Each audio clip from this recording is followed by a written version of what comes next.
Coinbase, once the leading crypto exchange, has seen its value plunge in recent months. The firm has been troubled by a series of negative events, most recently the Q2 report. JP Morgan and Goldman Sachs warn of risks for shareholders in the popular crypto exchange. But is this the ideal time to go all in on Coinbase now that the share price has plummeted, or is this the beginning of the end?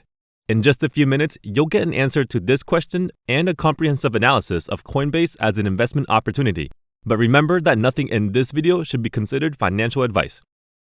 I know that 90% of you are probably not going to stay with me until the conclusion of this video, but if you watch through till the end, I can assure you of immense value. I'll reveal the free analyzing tool that I used to analyze Coinbase and other NASDAQ stocks. Hit the like button to see if we can get 20 likes on this video before we dive right in. What is Coinbase? Coinbase was founded in 2012 by Brian Armstrong and Fred Ehrsam. It is a distributed corporation, which implies that all employees operate via remote work and the company lacks a physical headquarters. The Coinbase platform makes it easy to securely trade, send, and store digital currencies such as Bitcoin, Ethereum, Cardano, and other popular cryptocurrencies for individuals and businesses. Coinbase has been incredibly popular since its launch back in 2012. It has over 98 million registered users, net income of $3.6 billion, and a quarterly volume traded on the platform of $306 billion. This makes it the largest cryptocurrency exchange in the United States. So why has Coinbase dropped in value by such a degree recently? This is no easy question to answer, but here's our take.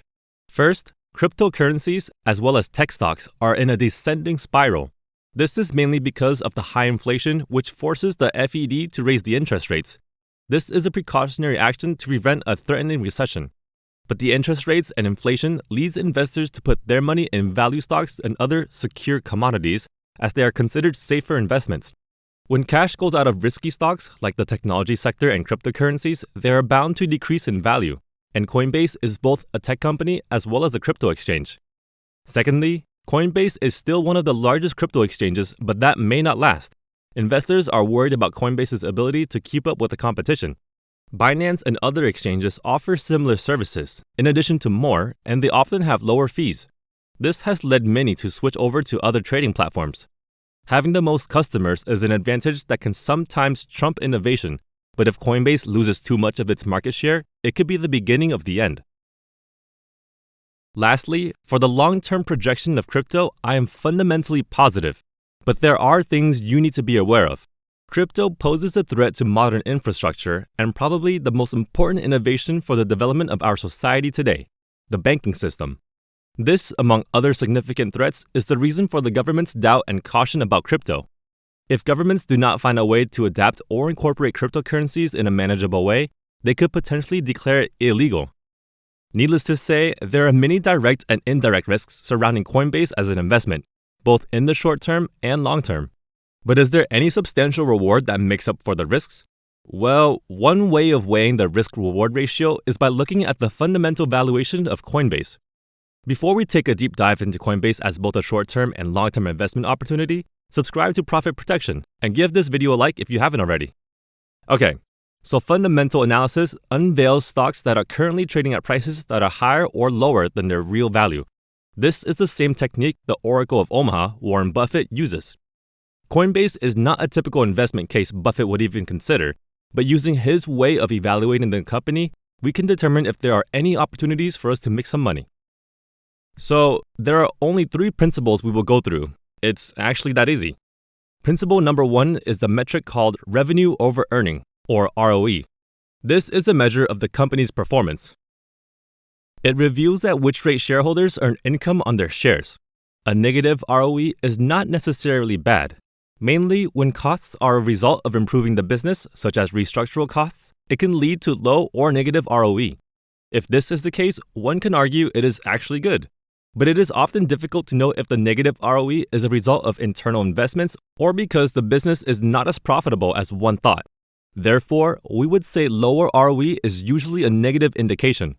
Coinbase has an ROE of negative 3.3% as of the 23rd of August. The second measurement every value investor is watching carefully is the company's debt. One way to evaluate a company's debt level is with the ratio called debt to equity, or D over E. A good ratio is regularly between 2 and 2.5.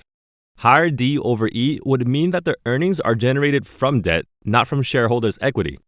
This is usually viewed as concerning, especially during uncertain times like these. While lower debt levels do not necessarily mean that it is all sunshine and rainbows, I think that companies with low D over E are more attractive in this day and age. Coinbase falls into this category, with a D over E ratio of 0.58 right now. The last key metric is called profit margin. Buffett utilizes this when analyzing a company because it reveals how profitable the company is. It is not only important to have a high profit margin, but to increase it over time. Coinbase has not been successful in improving its profit margin. I would actually make the claim that Coinbase's profit margin is at a concerning level. These metrics are essential for any investor, but utilizing the discounted cash flow, or DCF, as well will give an even better understanding of the company's future. I don't want to waste your time going in-depth with the technicalities of it, so if you want an in-depth explanation, you can comment down below and I will make a video about it. Or you can just download my intrinsic valuation document down in the description for free. You can thank me later. The base scenario of Coinbase indicates a valuation of $95 per share from $71 per share as of August 2022. Meanwhile, the worst case scenario suggests an overvaluation of minus 62% at today's share price. A not so pleasant investment, but the best case scenario sets a price target of $355 per share, which is actually an 80% upside. You may ask yourself why the price range is so widespread. Well, it is actually an indication of how risky the investment is. You can check out investments that are considered safer, like Bank of America, and you will see that the price targets are not that far from each other. Taking the fundamental analysis into consideration, I think Coinbase is a very high-risk investment both for the short term and long term. The short term is uncertain because of the possible recession, while the long term can be rough if there becomes any conflicts between governments and cryptocurrencies. Therefore, I would rather put my money in a stock that has potential even in recessions. I've made a video about Netflix that you should watch if you think Coinbase is not ticking your boxes when it comes to risk and reward.